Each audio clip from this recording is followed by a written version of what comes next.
Hi, this is Randy Zajac, Technical Advisor at Gujan Brothers Incorporated. Today we're going to look at the steps involved in the construction of a carbon fiber skimboard with our special projects guy, Ben Gujan.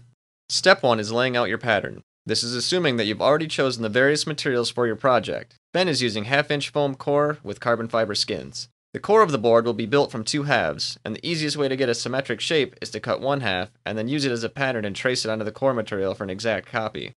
Once this step was completed, Ben glued the halves together with West System 105 resin, 205 hardener, and it was thickened with 410 filler.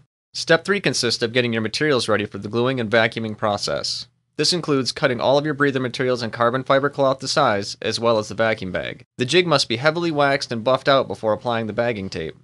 Ben's jig has a slight custom rocker built into it, but any flat surface that is hard and non-porous can be used as a jig to complete your vacuum composite project. Step 4 is where we wet out all of the materials with epoxy on the jig and apply vacuum. For this project, Ben is using West System 105 resin mixed with the newly formulated 207 Special Clear Hardener so that the weave of the carbon is showcased on the finished product.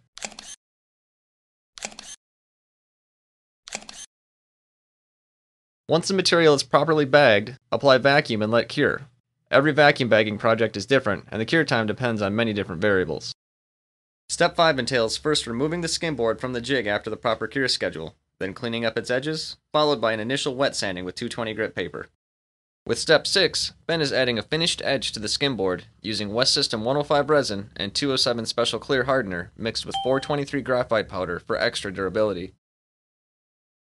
Step 7 is the initial epoxy flow coat.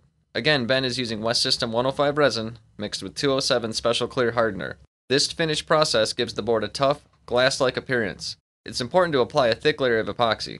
Here, Ben is troweling it onto the surfaces with an 809 notch spreader, and then rolling it out evenly with an 800 foam roller. After sitting for several minutes, it's often necessary to lightly scrape the board's surface with a propane torch to remove any air bubbles. Naturally, after the epoxy cured, Ben flipped the skimboard over and repeated the flow coat process on the other side. Step 8 takes place after your flow coat has had a chance to fully cure. Here we are wet sanding both sides with 220 grit paper followed by 320 grit. Step 9 is basically a repeat of Step 7, where we apply the flow coat on both sides of the board. Special attention should be given to making this coat as even as possible.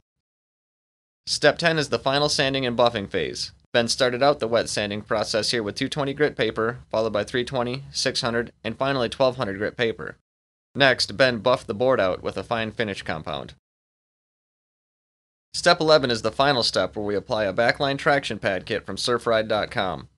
Ben has snapped a chalk line down the middle of the board to help him lay out the pieces.